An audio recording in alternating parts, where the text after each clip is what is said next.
সেবার ইংলিশ সামারের টেস্টে প্রথম ইনিংসে অর্ধশতকের পর লর্ডসের এক কর্মকর্তাকে জিজ্ঞালেন, অর্ধশতক করলে অনার্স বোর্ডে নাম লেখানো হয় না। কর্মকর্তা জবাব, না, পাক্কা 100 লাগবে।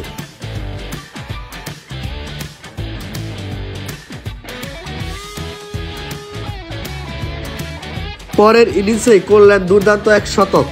সেঞ্চুরির পর তার উদযাপনে ছিল ভিন্ন এক মাত্রা।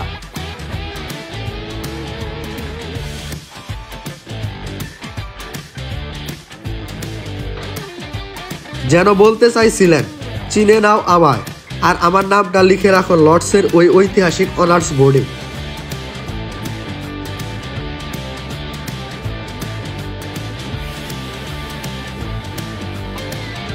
সেই সেঞ্চুরিটা বাংলাদেশের টেস্ট ইতিহাসের দ্রুততম টেস্ট সেঞ্চুরি হয়ে আছে এখনো।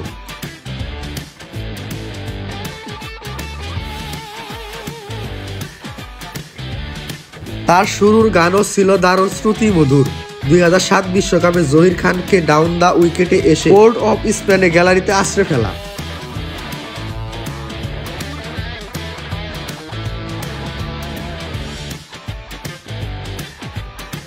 যেন জানান দিতে চাইছিলেন, যতক্ষণ উইকেটে আসি মেরেই খেলব।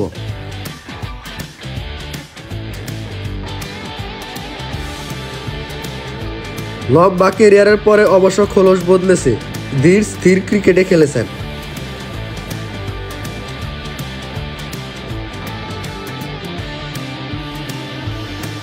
ব্যাটিংয়ে বাংলাদেশের ক্রিকেটের বেশিরভাগ রেকর্ডসই তার দখলে।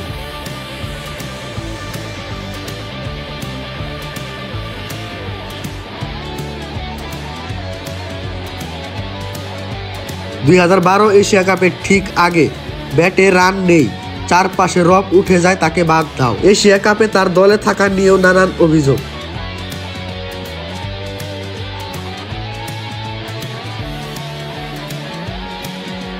কিন্তু তামিম ফিরেছিলেন টানা 4 অর্ধশতকে, ভিন্ন এক উদযাপনে। 12 এশিয়া কাপে 1, 2, 3, 4।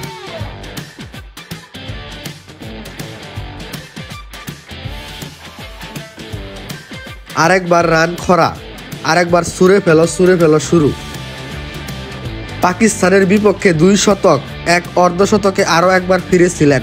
পরের 4 বছর শুধু রানের বন্যায় ভাসালেন।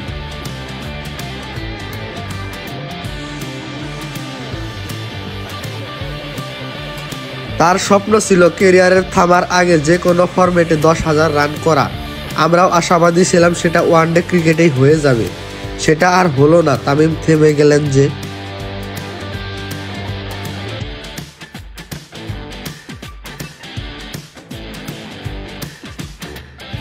আন্তর্জাতিক ক্রিকেটে বিদায় জানানোর আগে দেশসেরা এই ওপেনার 3 ফরম্যাটে ব্যাট করে গেছেন দাপটের সাথেই, যদিও টি-20 আগেই না বলে দিয়েছিলেন তামিম।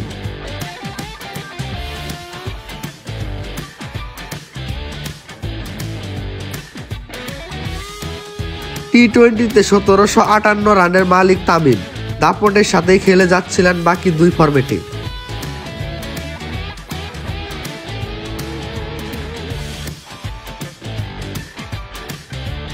নামের পাশে 5134 টেস্ট রান এবং 8357 ওয়ানডে রান নিয়ে এবার তামিম ইতি টানলেন তার আন্তর্জাতিক ক্যারিয়ারের।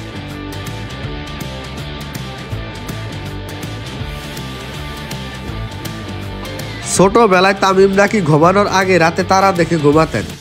কারো কাছ থেকে শুনেছিলেন, আকাশে তারা থাকলে পরের দিন বৃষ্টি হয় না, তার মানে দিনে নিশ্চিত ক্রিকেট খেলা যাবে। অনেক বছর পরেও যখন কেউ এ দেশের ক্রিকেটের আকাশে তাকাবে, ব্যাটিংয়ে সবচেয়ে জ্বলজ্বল করা তারাটা হয়ে থাকবেন আপনি।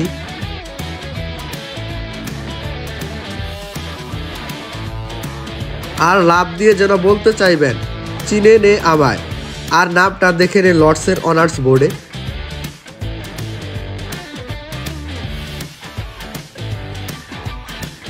ভিনি বিধি বিচি এলেন, দেখলেন, জিতলেন, এবার থামলেন। ধন্যবাদ তামিম।